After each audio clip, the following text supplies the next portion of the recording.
As President Joe Biden exited office this morning, his issuance of several high-profile pardons has sparked outrage, controversy, and fierce debate. While the White House described these pardons as a protective measure against politically motivated retribution from the incoming administration, critics argue they may serve as a tacit admission of wrongdoing, reinforce conspiracy theories, and solidify the perception that justice is applied selectively in Washington.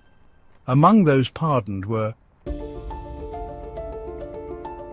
Dr. Anthony Fauci. The public face of the US pandemic response, Fauci has been accused by critics of misleading the public on COVID-19 policies, including the origins of the virus and the efficacy of mandates and vaccines.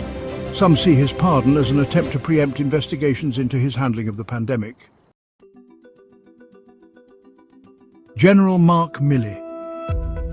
The former chairman of the Joint Chiefs of Staff, Milley, had been a vocal critic of Donald Trump and was accused of overstepping his military authority. His pardon raises concerns about military leaders engaging in political disputes without consequence. Members and staff of the January 6th committee. This includes high-profile figures like former Representatives Liz Cheney and Adam Kinzinger, as well as Capitol Police officers who testified about the events of January 6th. The pardons may be interpreted as shielding key figures from potential legal scrutiny, reinforcing claims that the committee was less about seeking justice and more about obstructing a political opponent.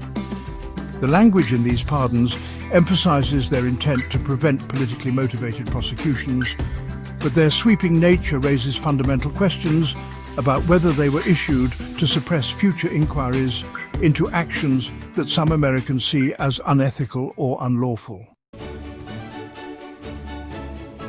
Preemptive pardons are rare in American history, and they often carry lasting consequences. Gerald Ford's pardon of Richard Nixon after Watergate was meant to bring closure to a national crisis, but left lingering questions about accountability.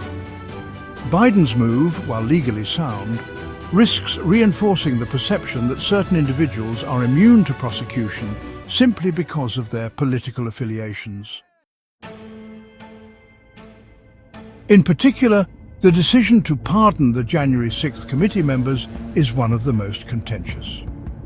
While the committee sought to hold Trump and his allies accountable for their roles in the Capitol riot, many on the right believe it was a weaponized effort to obstruct a free and fair election by criminalizing political opponents.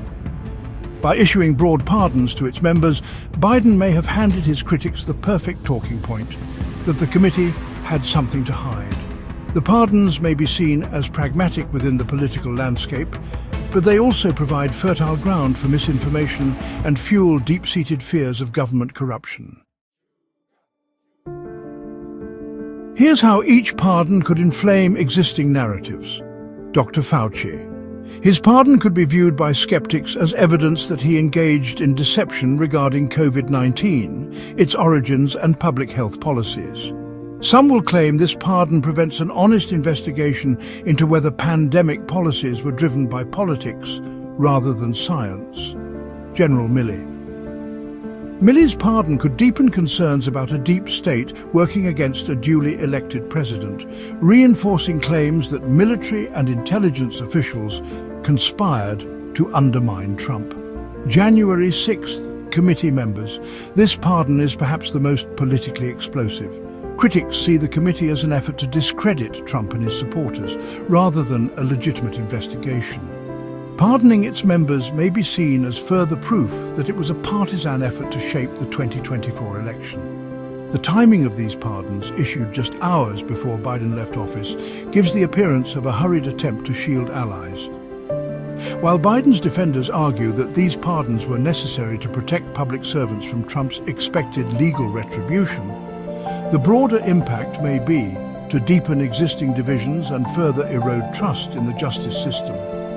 Some now warn that these moves will justify Trump issuing preemptive pardons of his own, effectively making high-level political figures immune from accountability. If this becomes the new norm, it could set a dangerous precedent in which presidents use their pardon power to shield their allies from any future scrutiny, turning political power into a de facto immunity card. As the new administration takes power, these pardons will undoubtedly be scrutinized in both the media and the court of public opinion. Whether they successfully protect these individuals or become symbols of government overreach, they mark a contentious and deeply polarizing end to Biden's presidency. Ultimately, these decisions highlight a growing challenge for America: how to navigate political accountability in an era defined by conspiracy theories and deep mistrust in institutions.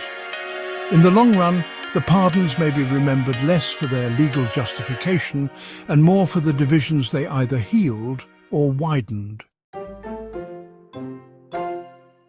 To stay up to date on the latest breaking news, subscribe to Breaking Through News on the Newsbreak app, on YouTube, or at breakingthrough.com.